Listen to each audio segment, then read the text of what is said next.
morning and welcome to Money Wisdom, sponsored by Johnson Brunetti. I'm Natasha Lubchenko. We're teaching you smart ways to manage your money, and here with expert advice is Eric Hogarth, certified financial planner and Johnson Brunetti partner. Eric, thanks so much for joining us. Of course. Good morning. So today we are talking about retirement planning, and I want to start with this question, differentiating between retirement savings and retirement planning. Yeah, so we all know we're supposed to save for retirement. You know, you start working, I should put money into my 401k, which you absolutely should, or whatever vehicle you have at work. And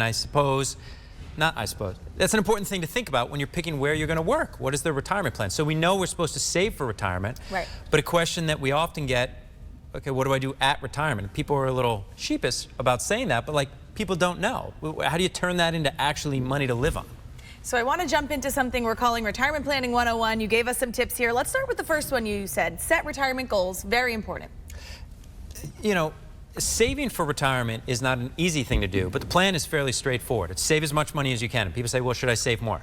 Yes, right? And it's figuring out the balance between saving for tomorrow and living for today. You know, you can't put everything away for later because then your life is probably not that much fun. But if you spend it all, what are you going to do later? But getting a target of how much money should you be saving so you can be realistic about, am I going to be able to retire? So making a target is important. And now, similarly, budgeting money you need in retirement, very important as well. How much money do you spend? A lot of people, like if we look in the most recent couple of years where we were home a lot and people saw, well, do I really spend that much money on traveling and on clothes? You probably don't. Not traveling to and from work, is to be realistic about how much money you actually spend. And most people don't have a budget during their working years because it's not fun. But as you get closer to retirement, let's be realistic about how much do you spend to keep the lights on every month, and then you're also going to need extra money. So figuring out what that number is and working with people to arrive at what's that number got to be. Right. And now at this point we've established our goals, our budget. Now we need a plan to achieve these goals. Yep. So you have to save the money. You also have to look at how much of that money you're going to keep when you take it out. Taxes are a big part of retirement planning.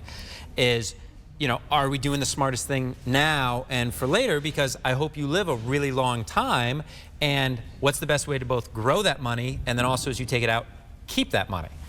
And now, of course, life changes. You can make a plan and you might need to shift it a few years down the road. So it's important to reevaluate your plan periodically. It's an ongoing thing. Financial planning is not, okay, you know, you set it up and now you're good forever, because, you know, it's like a plane flying across the country on autopilot. Like you have a plan, you stick to your plan, but you got to check in from time to time to make sure that you're on track. And you also have to factor in, you could change. Right. You know, I've talked to people about moving to Florida, and some people are like, well, I don't see how anyone can move to Florida. It's so hot, it's so sticky. A year later, off they go. Like, you don't know. Right. Like, you don't know where your life is going to go, so you have to anticipate being able to change it too. So retirement planning, if our viewers today want to learn more about this, you have an offer for us today. I do. It's the Money Map. It's the first book our company ever wrote, and it talks all about retirement planning, whether you're working, whether you're retired, and it's a straightforward book. It's an easy read. It's got these bullet points, things to think about. It's absolutely free. You can get it at moneywisdomtv.com. And I'd encourage people to read it because it'll get you thinking. None of us know what we don't know. So read the book. moneywisdomtv.com. All right, that website is right there, moneywisdomtv.com. Eric Hogarth, thank you from Johnson Brunetti, and we'll catch you right back here next week. Thanks.